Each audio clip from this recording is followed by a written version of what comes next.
teacher with a passion on the stage. Right. There will be a teacher with a passion on the stage. She has a thirst of knowledge and exploration of everything that is connected with a language, starting from words, through language patterns to voice quality. Passionate about the way people speak and helping them solve mysteries of the language so that they can discover its beauty as well as utility. Ladies and gentlemen, Marta Lewandowska. Marta Lewandowska.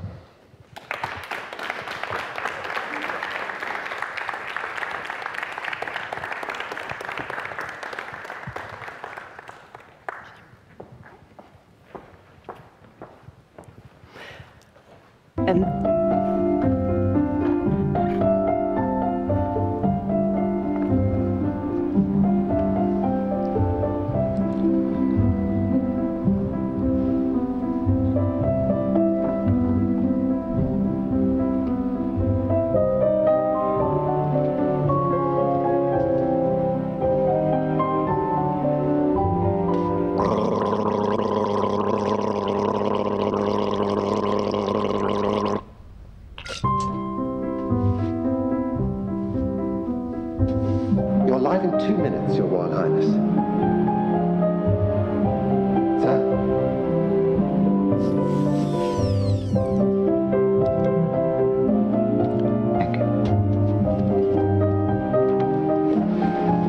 Let the microphone do the work, sir. I'm sure you'll be splendid. Just take your time.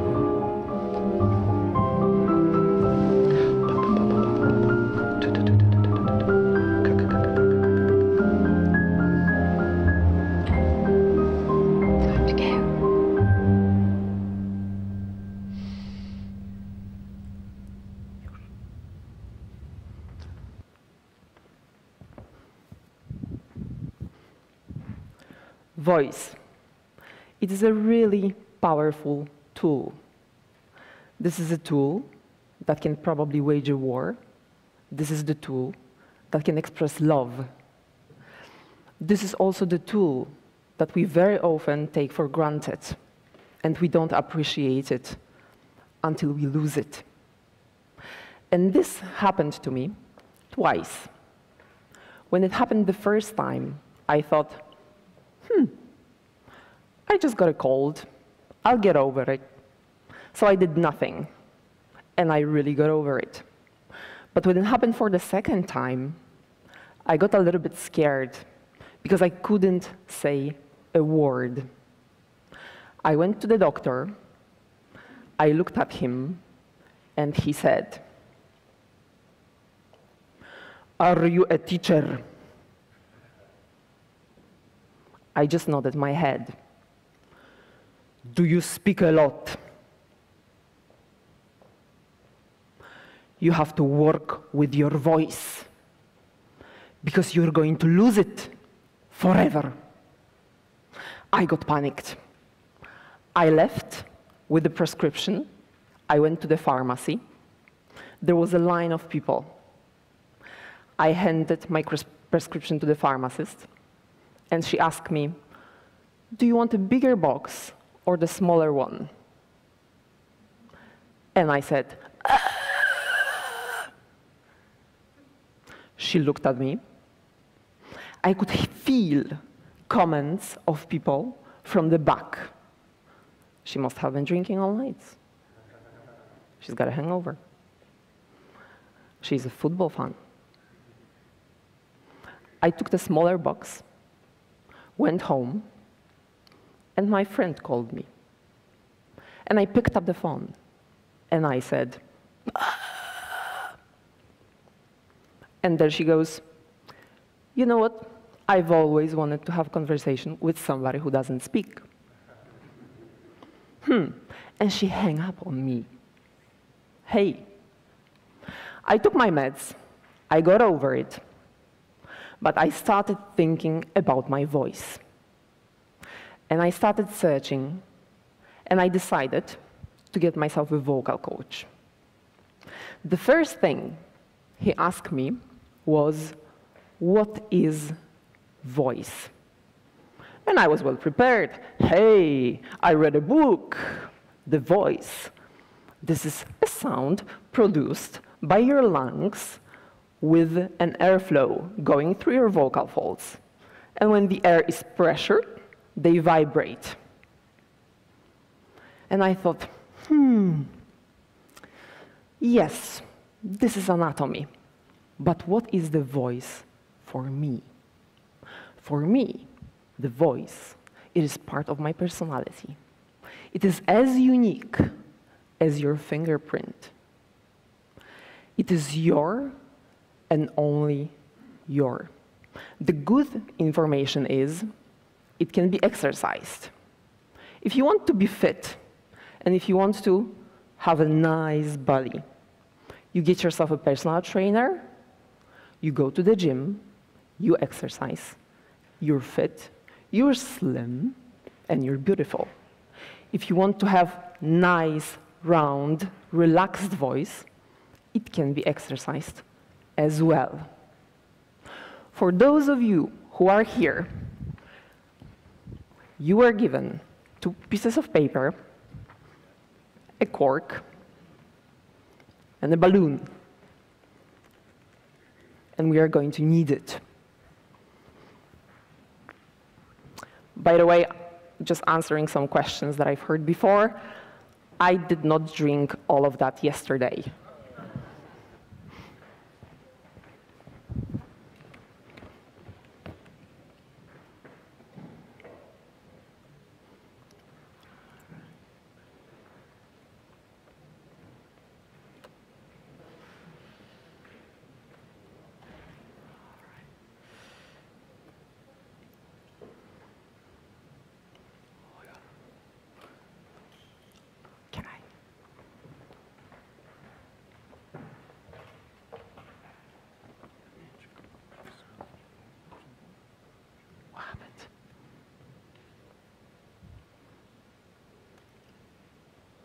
Technical problem. Anyway, the first thing that you learn when you want to have a good, nice, round voice is breathing. You know, we all can breathe. We learn that. We don't even have to learn that. We just breathe. We are born, and we simply breathe. But the question is, if we breathe correctly. If you want to breathe really nice, and correctly, you have to breathe with your diaphragm. And this is what my vocal coach told me. But I said, hey, what is the diaphragm? And the diaphragm is exactly this. The diaphragm is shaped like a parachute and is located somewhere on the bottom of your rib cage. So I want you all right now to stand up. And I want everybody to locate his or her diaphragm. So what we are going to do is you have to put your fingerprints on your rib cage in here, follow that to the middle, stop, and do something like this. You're going to hear and feel your diaphragm moving. Thank you. Don't sit down. Don't sit down. We are going to learn how to breathe properly. You may stand like that. I'm going to stand like this so that you can see me. When you breathe with your lungs, you do something like this. And we don't want this movement. The movement you want to get is this one. You have to put your left hand on your diaphragm, and you have to push your hand forward, doing something like this.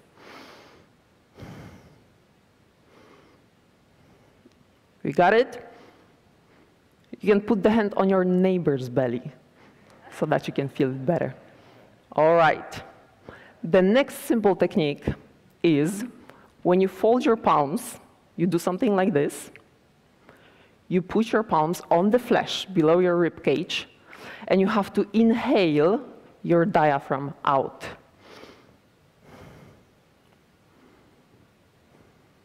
Come on, people, it's Sunday morning. Give it more energy. All right, we got it. You may sit down. Take your balloon. We've got a balloon. We're going to have fun. So what I want, each and every one of you, is to breathe a balloon. But do it with your diaphragm.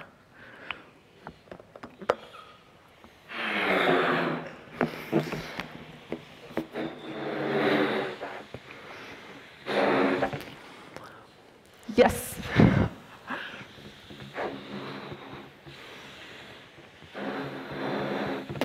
We got it? And right now, because we want to have a lot of fun, do something like this.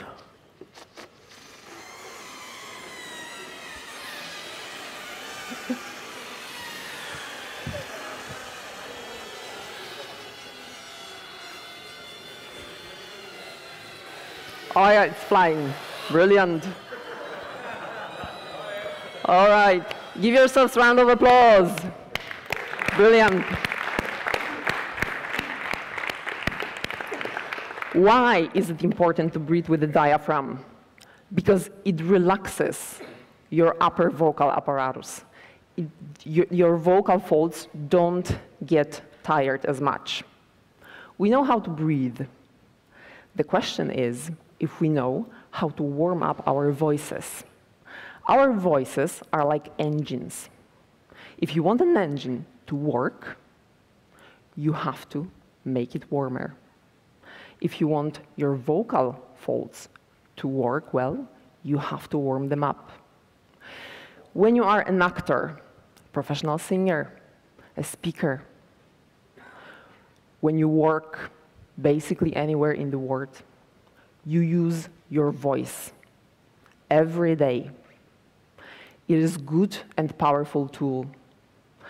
Let's try to warm it up so that it sounds better. It is boring. Those exercises are really repetitive. But believe me, even if you are professional, even if you are well experienced, you do get vocal warm-ups.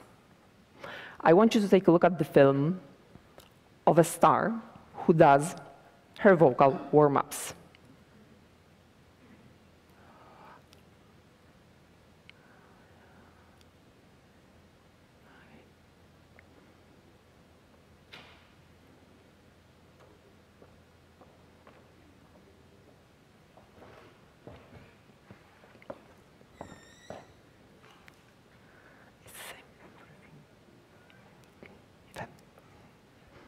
Mm-hmm.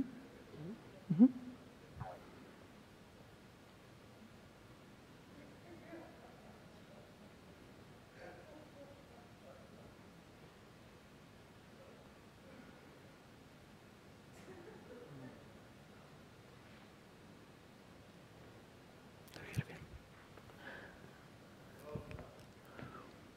All right, close enough. That was about Celine Dion, but we don't have to watch that. Can you please stand up again? If you want to warm up your voice, the first thing, an easy thing you want to do is simply yawn. It's Sunday morning. Yesterday there was a party, so it's nothing difficult. We do this. They say it's contagious, so if you can't, look at your neighbor.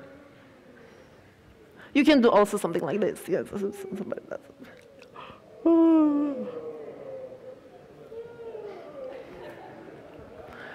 Thing number 2 are bounces, but you have to really relax your shoulders and just bounce.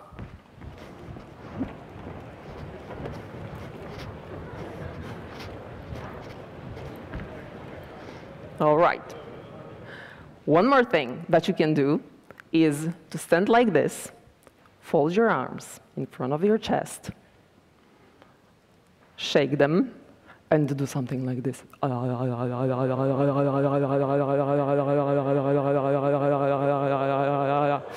Done.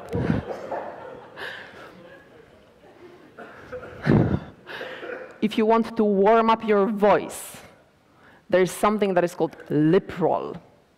And it goes like this.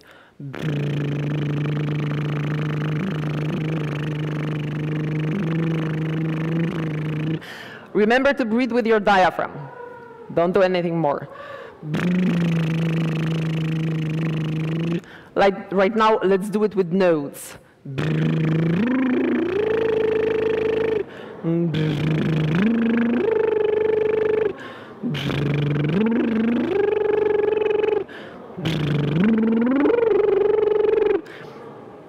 We are going to add headshake.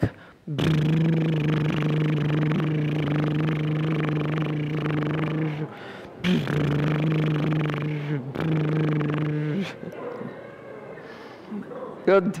Super. How do you Raise keep your the arms. voice going? Can you stop that, please? And follow me.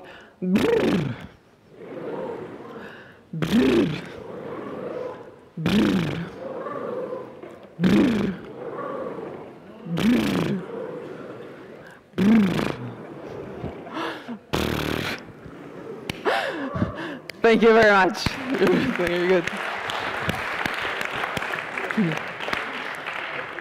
Right now, we are going to see how professionals do it.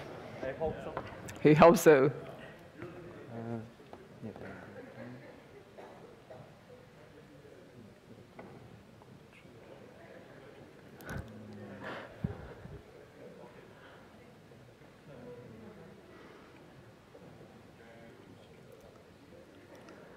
Or are we not going to do? Yes. Or we are not going to see it. All right. We exercise our diaphragms. We exercise our vocal folds. But if you want to be good speakers. How do you keep the voice going? You do exercise, or how do you work that? I mean, do you? I still have a coach. Really? I do have a coach. And What does a coach do with you? it's really boring.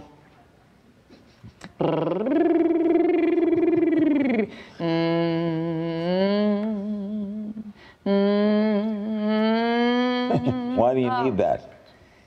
It's a stretch. If you go and see a dancer stretching on the floor, you might think she's very flexible. Wow, she can really stretch that leg. But it's not choreography.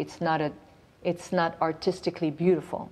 So us, and then you go on stage and you give it. Give me a vocal warm-up. What do you do? Well, like that. This is before in the dressing room? I do this for a few different ones, obviously, but it's just to pre, pra, pro, pru, pro.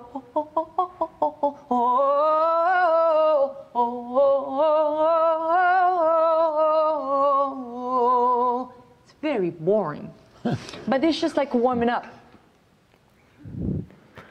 Maybe one day I'm going to sing like her. I don't know.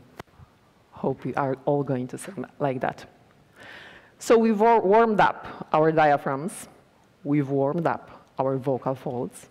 Right now, it's time for pronunciation and diction. If you're non-native speakers of English and you started to learn the language at one point in your life, the odds are that you did tongue twisters. Tongue twisters. You were given 2 papers. One of them is with a tongue twister.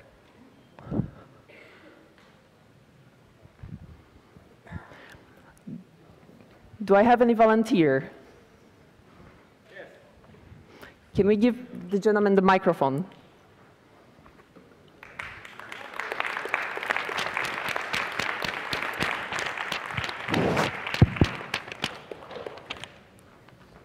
Hello.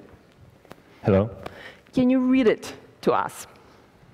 I will try. Do you want to? Yeah. You might read it from the paper. Clam cream can, how can clam cram in a clean cram can? Which wristle watches are Swiss wristle watches? Red lorry, yellow lorry. 6 slippery snails slid slowly. She sells seashells by the seashore. Bravo. Hold on. Right now, can you read it as fast as you can? It was as fast as I can. Make it faster. Okay. Clam cream can. How can clam cream in a clean cram can? Which wristle watches are Swiss wristle watches? Red lorry, yellow lorry. 6 slippery snails slid slowly. She sells seashells by the seashore. Bravo. You are brilliant. Thank you. You may go back. Thank you. I want you to take a piece of paper right now and read it to your neighbor as fast as you can.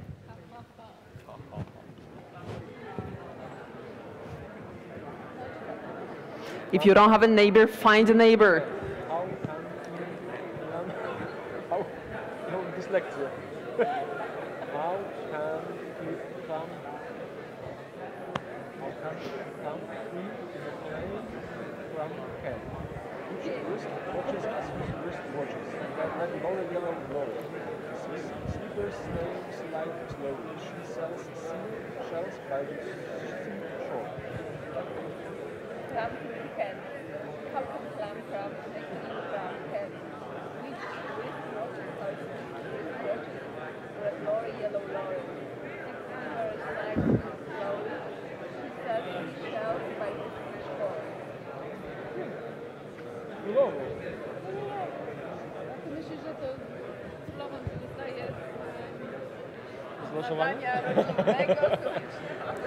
All right, thank you very much. Tongue twisters. You can break your tongue on them. Right now, it's fun part. You are giving a cork. I want you to put it into your mouth, but not like the whole one, but 1/3 of it. It looks something like that.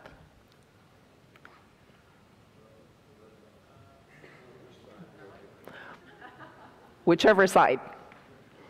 Put it into your mouth and try to read this. First of all, do I have any volunteer?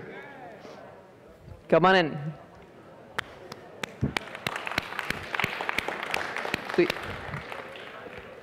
We will get a microphone. Hold on. Okay. Now she wants to live a long life. She wants to live for 100 years. She's 1 year old now. She wants to live 95 more years. Then she will be 100. Her father is 30 years old. He wants to live a long time too. Brilliant. Thank you. All right, let's do the same, guys. Put the cork into your mouth, take a piece of paper, because you've got the same sentences, and read it to your neighbor.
Thank you very much.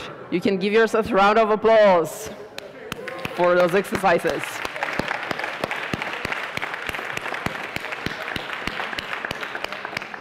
Take the corks out of your mouth, because you're going to swallow them. This, what I showed you, a really, really simple exercise on how to get your vocal warm-up. When you have some important speech, when you want to sing, when you want to act, you might use those exercises. They are boring, they are repetitive, but believe me, they work. I've been I've been actually doing that for 1.5 years right now, and I managed not to lose my voice again. So I'm a vivid example of this, that they work. But this, what I showed you, it is a simple mechanics. These are exercises. And at the very beginning, I told you that voice is not only mechanics. Voice is also part of our personalities. It is something unique. It is something we use for important purposes. And when we speak, there are some sins we commit. And I want to talk about some of them. I'm not saying this is an exhaustive list, but I think we sometimes all commit them. The first sin, when we speak, those are excuses. Hey, I didn't do it. I didn't have time. My cat died yesterday. I've been working as a teacher for the last 10 years. And for the 9 years, I heard hundreds, if not thousands, of excuses for not doing something, for not preparing something, for not showing up. And at one point, I said, enough. I don't want to hear that. Because when you start a conversation with somebody with an excuse, I feel disrespected, and I think, organize your time better. The second sin, this is what we do. We gossip. Did you see her shoes? Her dress? Did you see him with that girl? What's with us? What happens that sometimes we are more interested in somebody else's lives? Why? Maybe, just maybe, we should give up and simply take care of our own personal, everyday beings. Complaining, complaining. Who comes from Poland? We can say that complaining, this is our national sport. But I've heard an Englishman saying that the same. We complain about politics. We complain about the weather. We complain about the football thing. Though on the other hand, this is something we actually can complain. We complain all the time. And I did the same. I got up in the morning and I was like, oh my God, the weather. What's the weather like? It's really bad. And that was, for me, it was just a short decision. I simply stopped. And I just don't do it anymore. Life is better. Life is more beautiful. I don't get up in the morning and I don't start my day with negative thinking. Judging. That's what we do. There are almost 7 billion people in the world, and somehow we tend to think that we're the best and we have a right to judge others. So my question is, why? Why? Why do we think that the other person is this or that? What's wrong with being different? What's wrong with being somebody else? The answer is nothing, simply nothing. Let's accept it and tolerate that. Negativity. That's what we do. I called my mom about 2 weeks ago, and I say, hey, We've got the first day of the summer. And she goes, yeah, dreadful. What a drug. There are some people who are always negative. They always say no for everything. My advice is avoid them. Don't get in touch with them. Exaggeration. We all know the story of a fisherman who went fishing and caught that fish. And I have a friend. She very often says, you know what? I was in this amazing restaurant, and I had this awesome meal. And I saw this most handsome waiter in the world. Sometime later, I go to the same place, and this is not as amazing and as awesome, and the guy is not as handsome as she said. The problem is when you listen to people saying huge instead of big, saying amazing instead of great, saying exceptional instead of normal, is that when you really see something that is exceptional, enormous, and amazing, what do you call it? What do you call it? Do we have words to call it? I'm searching for the word in English. Awesomissimo doesn't exist. Let's call things as they are. And the last sin is thinking that my way is the best way. That this, what I'm thinking, is this what everybody else should be thinking. As I said,